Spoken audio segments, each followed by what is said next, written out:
प्यारे भाइयों और बहनों, हमारी आज की इस वीडियो में हम आपको कुछ ऐसे पॉइंट्स बताने जा रहे हैं जो तिब्बे नबवी सल्लल्लाहु ताला अलैहि वसल्लम से लिए गए हैं। और इसके अलावा आपको बताएंगे कि मूली जिसका इस्तेमाल ठंडी के मौसम में हमारे यहाँ बहुत ज़्यादा बढ़ जाता है, तो इसके साथ कौन सी ऐसी दो चीज़ें हैं जिनको खाने से हमें बचना चाहिए, हमेशा बचना चाहिए, वरना हमारी सेहत को बहुत ज़्यादा नुकसान पहुंच सकता है।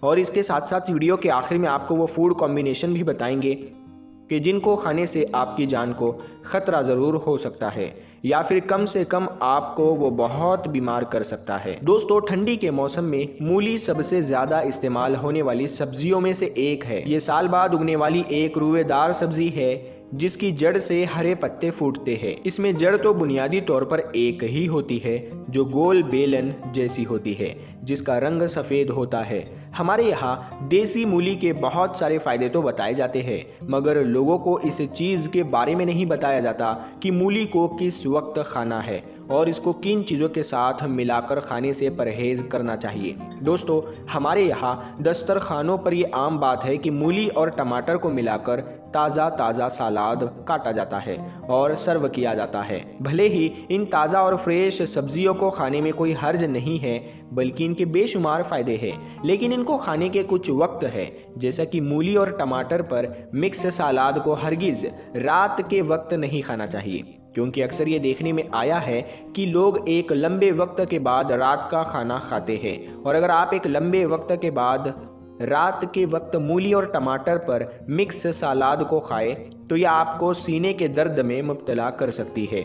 सीने के दर्द के कुछ इशारों में से एक इशारा तो ये है कि खाना खाने के बाद आपके सीने में अक्सर दर्द उठता है और कई बार तो हड्डियों के चटकने की आवाज़ भी आती है। और सीने के दर्द की वजह से सीने की जलन भी है, जिसमें हमारे मैदे की तेजाबियत मुंह की तरफ आती है। एक अमेरिकी तहकीकाती इदारे की रिसर्च के मुताबिक इस दर्द की वजह से सीने पर दबाव बढ़ता है और साथ ही मुंह का टेस्ट भी उस दर्द की वजह से और मैदे की तेजाबियत की वजह से बदल जाता है। माहिरीन का ये मानना है कि इस दर्द से बचने का सिर्फ और सिर्फ एक ही तरीका है कि ऐसी चीज़ों से बचा जाए, दूरी बनाई जाए जो इस दर्द की बुनियादी वजह है। और इन खानों की लिस्ट में टमाटर और मूली भी शामिल है कि इन दोनों को मिलाकर खाना जिस्म में तेजाबियत पैदा कर सकता है और आपको सीने के दर्द की तरफ ले जा सकता है। प्यारे दोस्तों, आम तौर पर कहा जाता है कि मूली खाने को हजम करने में मदद देती है, मगर खुद देर से हजम होती है। मेडिकल रिसर्च ने यह साबित कर दिया है कि ये बात बिल्कुल दुरुस्त है। इसीलिए अगर आप मूली को रात के वक्त खाएंगे तो इससे मैदे पर बोझ होगा और मैदे में तेजाबियत पैदा होगी। इस तरह तिब्बी माहिरीन का कहना है कि मूली खाने के बाद या इसके साथ दूध का इस्तेमाल नहीं करना चाहिए, क्योंकि दोनों की तासीर बिल्कुल अलग है और कहीं ये ना हो जाए कि मैदे में दोनों चीज़ें पहुंचकर किसी रिएक्शन का कारण ना बने। आपको बताते चले कि तिब्बी मशरिक में किसी भी चीज़ की 3 मुमकिन आगाज होते हैं: ठंडा, गर्म और बराबर। अब दूध की तासीर ठंडी है, लेकिन अगर इसके साथ कोई ऐसी चीज़ को खाया जाए जिसकी तासीर उसके बिल्कुल अलग है, तो हिकमत और आयुर्वेदिक इलाज तरीके के मुताबिक ऐसी चीज़ें खाने से आपके जिस्म में ज़रूर रिएक्शन होगा, जो जिस्म पर सफ़ेद दाग, धब्बों के अलावा अलग अलग किस्म की एलर्जी और बुखार की शक्ल इख्तियार कर सकता है, अलग अलग किस्म की एलर्जी और बुखार की शक्ल ले सकता है। इसीलिए रिवायती तौर पर ये तिब्बी माहिरीन मूली के साथ दूध के इस्तेमाल से परहेज़ करने का ही मशवरा देते हैं कि आपका मैदा किसी केमिकल रिएक्शन का शिकार होकर आपकी सेहत को ख़राब न करना शुरू कर दे। इसके अलावा मेडिकल रिसर्चर्स ये भी बताते हैं कि मूली के साथ मछली खाने से भी परहेज़ करना चाहिए। भले ही इस कॉम्बिनेशन का कोई बहुत ज़्यादा नुकसान तो नहीं है, मगर इन दोनों को हजम करने के लिए आपके मैदे को डबल मेहनत करनी पड़ सकती है और मैदे की गरानी फिर गैस ट्रबल और अलग बीमारियों की तरफ ले जा सकती है। दोस्तों, आपने ये तो ज़रूर सुना होगा, मछली के बाद डेयरी प्रोडक्ट्स यानी दूध, दही, पनीर वगैरह खाने से परहेज़ करना चाहिए। मगर अब इस लिस्ट में ये भी बढ़ा लीजिए कि मछली के साथ मिलाकर आपने मूली को नहीं खाना। और वो लोग जो सूखी चीज़ों को अपना मूड बदलने का जरिया समझते हैं, उनको हम बता दें कि आमतौर पर यह भी कहा जाता है कि मूली के साथ काले चने खाने से भी परहेज़ करना चाहिए। लेकिन ये बात पूरी तरह से सही नहीं है कि इसके क्या नुकसानात हैं और मूली और काले चने मिलाकर खाने से आपके जिस्म पर जो असरात होते हैं इस पर भी कोई पुख्ता जानकारी मौजूद नहीं है। बहरहाल हमने मूली के हवाले से आपको 3 बातों से ज़रूर आगाह किया है कि एक तो आपने इसको सही वक्त पर खाना है, यानी रात के वक्त लेट आवर्स में खाने से परहेज़ करना है। दूसरी बात यह कि आपने इसे खाली पेट खाने से भी परहेज़ करना है, क्योंकि ये आपको सीने के दर्द की तरफ ले जा सकती है।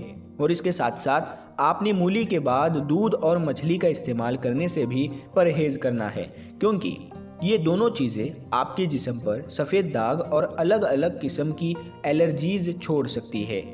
दोस्तों याद रखिए कि खुश खुराक वो शख्स है कि जिसे हमेशा मालूम हो कि कौन सी चीज़ किस वक्त खानी है और किस चीज़ के साथ मिलाकर खानी है। और वीडियो की शुरुआत में हमने रसूलुल्लाह सल्लल्लाहु ताला अलैहि वसल्लम की सुन्नत मुबारका आपके साथ शेयर की थी कि आप जब भी कोई गर्म तासीर वाली चीज़ें खाते, ये खजूर वगैरह खाते, तो उसको बराबर करने के लिए हमेशा उसके साथ ठंडी तासीर वाली चीज़ें यानी ककड़ी वगैरह ज़रूर तनावुल फरमाते थे। प्यारे दोस्तों, अब वीडियो के आखिर में अपने दोस्तों को हम कुछ ऐसे फूड्स कॉम्बिनेशन बताते हैं, यानी वो ग़िज़ाएँ जो एक साथ खाने से आपको नुकसान हो सकता है और आपको बहुत किस्म की बीमारियां भी हो सकती है। तो दोस्तों, कहा जाता है कि नाश्ता हमारे दिन का फर्स्ट मील होता है और ये बेहद ज़रूरी चीज़ है, इसकी बहुत अहमियत है, लेकिन बहुत से लोग नाश्ता करने की बजाय सीधा दीन का खाना खाने को तरजीह देते हैं। लेकिन दुनिया भर के डॉक्टर्स का ये मानना है कि ऐसा करना आपकी सेहत के लिए बहुत नुकसानदेह है और ऐसे लोग जो नाश्ता छोड़ के सीधा खाना खाते हैं वो बढ़ती उम्र के साथ बहुत सारी बीमारियों का शिकार हो सकते हैं। और ख़ास तौर पर ऐसी बहुत सी ग़िज़ाएँ हैं कि जिन्हें निहार मुँह यानी खाली पेट खाना, नाश्ते के वक्त खाना सेहत के लिए नुकसानदेह साबित हो सकता है। हमारे यहाँ अक्सर रिवाज है कि ठंडी या गर्मी के मौसम में दही का इस्तेमाल नाश्ते के वक्त किया जाता है। तो आपको बता दें कि मेडिकल रिसर्च ये बताती है कि खाली पेट दही खाने से पेट में हाइड्रोक्लोरिक एसिड पैदा होता है, जो आपके मैदे और पेट में मौजूद इलेक्ट्रिक एसिड बैक्टीरियाज को ख़त्म कर देता है और इनको इलेक्ट्रिक एसिड बैक्टीरिया के शुमार जिस्म के लिए मुफीद बैक्टीरियाज में होता है। ये ग़िज़ा को हज़म करने में भी मददगार साबित होते हैं। इसीलिए दही खाली पेट खाने की बजाय कुछ खाकर थोड़े वक्त के बाद खाया जाए तो बेहतर है। और वो लोग जो खाना लंबे वक्त के बाद खाते हैं और सीधा सलाद पर टूट पड़ते हैं, उन्हें भी बता दें कि कच्ची सब्जियों में अमाइनो एसिड से ज़्यादा मिकदार में मौजूद होता है। इसीलिए इन सब्जियों को ना तो निहार मुँह खाया जाए और ना ही लंबे वक्त के बाद। और कोशिश कीजिए कि उबली हुई सब्जियां इस्तेमाल करें, क्योंकि हमने आपको बता दिया कि कच्ची सब्जियों में अमाइनो एसिड्स की मिकदार ज़्यादा होती है, जो आपके मैदे में तेज़ाबियत भी पैदा कर सकती है। और कोल्ड ड्रिंक का इस्तेमाल वैसे ही नहीं करना चाहिए। लेकिन अगर आपके दो खाने के बीच लंबा फासला है और आपका मैदा खाली है तो कभी भी खाली पेट आपको कोल्ड ड्रिंक्स नहीं पीनी चाहिए, क्योंकि ये मैदे तक पहुंचने वाले खून की रफ्तार को स्लो करती है, जिसकी वजह से आपको खाने को हजम करने में न सिर्फ देर लगेगी बल्कि आप कई तरह के मसाइल का शिकार भी हो सकते हैं। और दोस्तों, जब हम बदहजमी का शिकार होते हैं तो आमतौर पर देसी तिब में ये मामूल है कि इसबगोल का छिलका खाने का मशवरा दिया जाता है। लेकिन क्या आप जानते हैं कि छिलका इसबगोल आपको किन हालात में और किन औकात में इस्तेमाल करना चाहिए और इसके इस्तेमाल का सही तरीका क्या है? क्योंकि इसबगोल का छिलका लगातार इस्तेमाल करने वाला शख्स बहुत जल्द मैदे की कमजोरी, जोड़ों का दर्द और कमर दर्द का शिकार हो सकता है। उठते बैठते वक्त जोड़ों में तकलीफ का सामना करना पड़ सकता है। और इसबगोल का छिलका इस्तेमाल करते हुए एक और चीज़ को ध्यान में रखें कि कभी भी उसे बगैर भिगोए सूखे फांकने से परहेज करें। अगर इसका एक ज़र्रा भी सांस की नली में चला जाए तो आपकी जान को खतरा हो सकता है। और कभी भी ये गलती ना करें कि इसबगोल के छिलकों को किसी और लिक्विड दवाई के साथ मिलाकर खाएं या उसे ग्राइंड करके किसी और चीज़ में डालकर कभी इस्तेमाल ना करें, क्योंकि इस तरह इसकी तासीर बदल सकती है और ये जहरीले अज्जा में तब्दील हो सकता है। इस बात में कोई शक नहीं कि मैदे की तेज़ाबियत हो या मैदे की गर्मी हो या बहुत ज़्यादा कब्ज़ हो, तो इन हालात में इसबगोल का छिलका इस्तेमाल करने से तुरंत फ़ायदा होता है, लेकिन इसके लगातार इस्तेमाल से परहेज़ करना चाहिए और हमेशा दुरुस्त तरीके से ही इस्तेमाल करना चाहिए, जो अभी हमने आपको बताया है।